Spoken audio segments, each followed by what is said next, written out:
So in the previous video, I said I would talk a bit about a company and service that's being provided out there that is called The Graph. You can find them at thegraph.com. And the problem that they're trying to solve is this. You've got the Ethereum blockchain running there.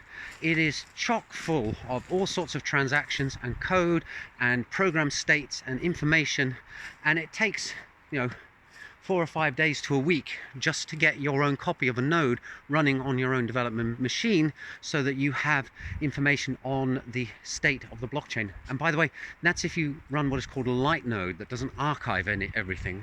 If you need to exactly know what the blockchain looked like every 5 seconds since its inception, then you need to run something called an archive node, and that takes an awful lot of disk space, and it takes an awful lot of time to download all that information, and it takes even longer for your computer to process it, because basically your computer needs to run every single smart contract every single time it was triggered by any transaction over the period that Ethereum has been in existence, which is over 5 years. So that's a lot of programs to run and run and run.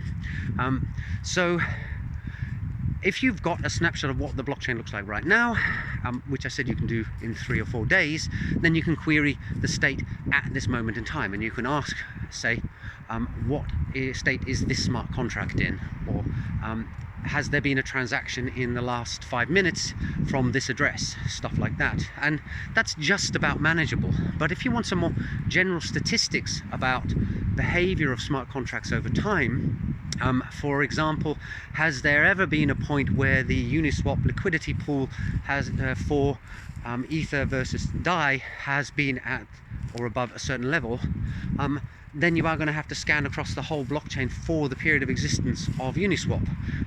So developers often need these kind of statistics, mainly to make pretty looking charts on their website, to be honest, but charts are important. And there is a group out there called The Graph who do this for you. In fact, they basically run a big database that stores all the information that is encapsulated in the Ethereum blockchain in a neat, searchable manner. And not only that, they've actually packaged it so you can say, I'm interested in the Aave borrowing and lending protocol, or I'm interested in Uniswap, or I'm interested in Compound, or one of these other DeFi products out there. So they've actually put it in neat little boxes for you.